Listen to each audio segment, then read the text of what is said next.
All right, and welcome back to the Crypto Vlog Show. This is your host, Marie Antoinette, and this is Behind the Blockchain. I am interviewing Monetizrs founders, Martins and Reinis. I have to say Reinis' name last because I just love rolling those R's. They have founded Monetizr, and our last segment was about the brains. This segment, we're going to talk about the business of Monetizr. So guys, let's jump into the business part. How was it starting a business for the first time, being so young? This is actually my second business. Okay, second business. So I had a lot of learnings from the first one. Okay. That tell us about. I mean, I had read all of the lean startup books and methodology also before starting my first business and during starting my own business. But the problem was that I guess I didn't really entirely understand what those concepts are. Okay. So I ended up making some of those mistakes anyways. And and then after that, I mean, we did get some users, and like the first traction was good, but then we failed at monetization, which was one of the things that inspired me to do this. Okay. Then when we started the Monetizr, I actually went back and listened to the audiobooks of the same books that I had already read before, right. And that was like some moments where like, oh, so that's what they were talking about there. Exactly. So that's, okay, now I get it. Right. So yeah. So you get the idea, and what comes next? I mean, of course you have to work on the white paper. You have to. Who came up with the name? So for us, it was actually that we started the business first without blockchain or an ICO idea, and I think that's something that sets us apart from other businesses that don't have an underlying business, that are writing a white paper that they want to create sometime in the next 2 years, and they try to do a token sale, and I strongly believe that that's not a good idea for most of them. Not a good idea? Because if you do a token sale, you raise a lot of money, but you have not started executing your plan. It's very hard to actually deliver on a timely fashion, and all these people participating, they have high expectations on you to actually have results very quickly. Nobody right now likes to participate in a token sale that would deliver in 2 years. Right. So for us, we started 2 years ago. And we identified this a very specific problem. It's how to incentivize gamers to play longer in mobile games, and how to give them a real value for playing those games. Exactly. We came up with the name, all three of us together. We kind of, like Martins mentioned, that on our previous startups that we all worked for, different startups, different ideas, we always had this problem about monetization. So it's kind of a play. The name Monetizr is kind of a play about the monetization part. That's a good one. Okay. And then while we were working on it during the years, we got our first customers. We have 26 game studios already on board. Okay. And so how did you get your first gaming studio? Yeah. That was hard. That's what I want to know about. Yes. So it was really hard, and then so we basically, what we had to do is no one wants to be the first guy, right? Right. And then we had like an MVP of our product. We had already spoken to more than 500 gaming studios before actually building the product. You said 500? Yes. Okay. I said 500. So that was one of the things that I learned from my previous startup experience. Right. What actually talking to the customers means, what it actually means. Exactly. So we did that. We made sure that we know exactly what their pains are, and then. So you talked to your customers, and what method did you go about to talk to your customers? Was it email? Did you do focus groups? Did you? We did Twitter. Basically, we did phone conversations, phone, Skype, appearing, that kind of. And most of them were like cold emailing, cold calling. Later on, we got some personal introductions once we actually moved to the United States, so it got a lot easier. So tell me about making a cold call to a business, and you're like, I want to monetize gaming. Like, no, it's not. It's we weren't actually we were using the methodology that is described again in the Running Lean book by. Running Lean book. You can Google it. You can Google it. Running Lean. It's a good Google book. Running Lean. Exactly. So we first did the problem interviews with those 500 gaming companies. The problem interview means that you don't really talk about your solution. You just try to.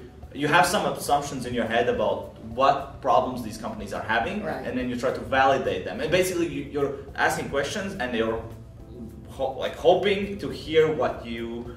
The solution that you have. Yeah. Exactly. But you don't mention the solution, and you don't try to persuade them into saying the right things. So we had that, and then we built the first MVP according to the feedback that we got from the gaming companies.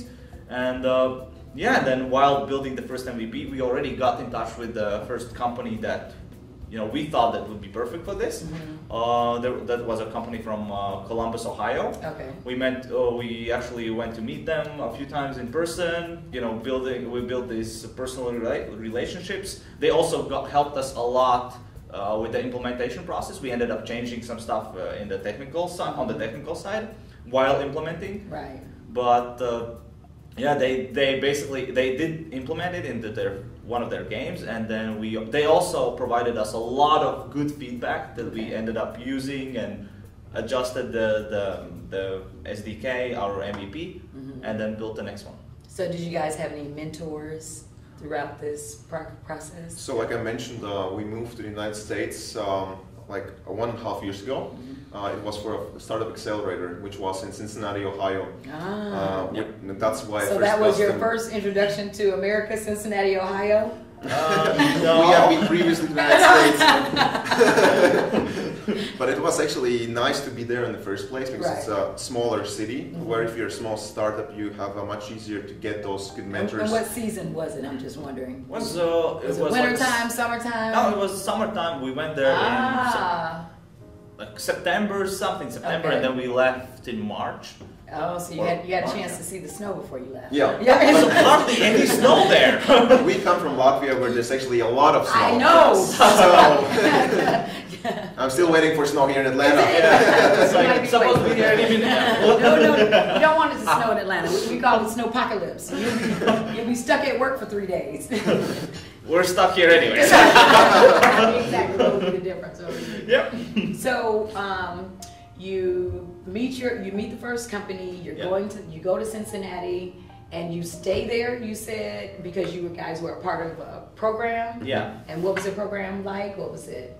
How did you guys get in the program? We got into the program after we had done the initial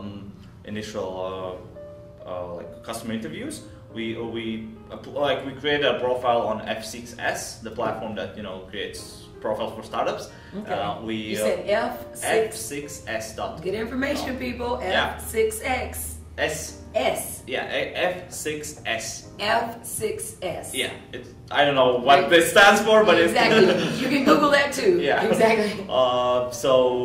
We applied to multiple accelerators. We got accepted to 4. Okay. And then after weighing out our options and different things, we ended up going for Cincinnati because we felt that the connection that we had with the managing director of that program was really, really good from the first second when we got on the Skype call, at the first Skype call. Okay. So we prioritized that over everything else and just went to Cincinnati.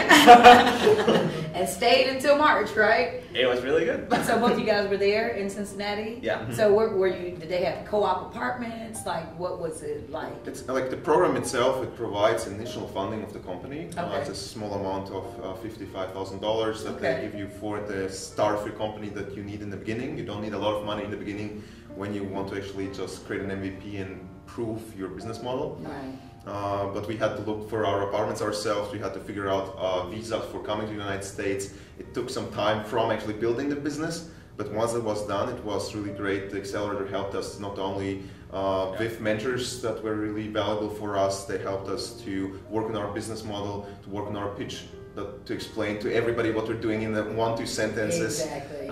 So it was really valuable to be there. So tell me the pitch. It has changed so many times. But we help gaming companies to monetize their games, to increase user engagement, and offer physical rewards inside games. Sounds good. Yeah. Sounds like somebody's practiced a lot. That is great. Because Martins is the one pitching, actually, so he has to be on top of his game. He has to be on top of his game. And so what would you say is the what has been the most challenging part to kind of doing all of this? You know, because you're coming to a new country, the new concept. You know what I mean? All of this is 100% new. Yeah, I think the most challenging part was learning what to prioritize over other stuff. Because one of the things that I really understood by doing this particular company is that like prioritization doesn't mean prioritizing important things over not important things. Right. What it means actually is prioritizing a lot of different important, super important things that all of them need to be done, but you don't have enough time, and then you have to somehow manage it. Still gotta get it done. So that's what I learned. And also that because you start out with just the founders, like we were a team of 3 in the beginning. Since then we have grown substantially. But you have to do a lot of things that's not your core expertise because you don't actually have the people for all the different parts of the business. You have to wear different hats. Yes. Yeah. Oh, yeah. So you may be the secretary one day, then you're back to being a developer an hour later, right? Hi, secretary. Reinis! I love that. So what has been the most exciting part about? I think for me it has been like first of all the potential, the people that we meet. It's like for me it's super exciting when we're going through this the first accelerator program and then now Techstars, which is such a global program with so many different people and so many good connections, and that this network kind of helps you get going and helps you establish these relationships. And I truly believe that we can get on a call with almost anyone in the world by just asking the Techstars network, for example, like hey, I want to get to this guy or this one. So just Techstars is the accelerator here in Atlanta that we went through, which is like one of the top 3 accelerators in the world. Top 3 in the world. And so how many did you say you applied to? In the beginning we it's not like you apply to so many. It's just like we got accepted. We created the application and we got accepted to 4. One was in New York, one was in Cincinnati, one was in Boulder, and the other one was in, I think it was LA. I think somewhere in California. But weighing out those, first of all, the rankings of the accelerator program, then having calls with the managing directors and that kind of stuff, we chose Cincinnati, the first one. And then by going through that program, we also got in touch with the managing directors from Techstars Atlanta. Oh wow! I think our first meeting already, we kind of knew that hey, we like these guys. And then again, that was the same reaction. Like, of course, the program sounds great and everything, but I think it was the human relationship part of this that made us really want to come here. Oh, that is so cool. So when it comes to the business of Monetizr, you said that with your first business, you guys didn't monetize it, and now you're you know how important monetizing the business is. How has that edge been helpful to you guys? Monetizing your product, because you're right, most of the blockchain companies that are launched is not necessarily a business model behind it. Yeah. So we actually, for us, what we want to help those game developers to monetize their games. That's because we understand the pain points that you have. You sometimes look at your product, you want to make your product great. You want your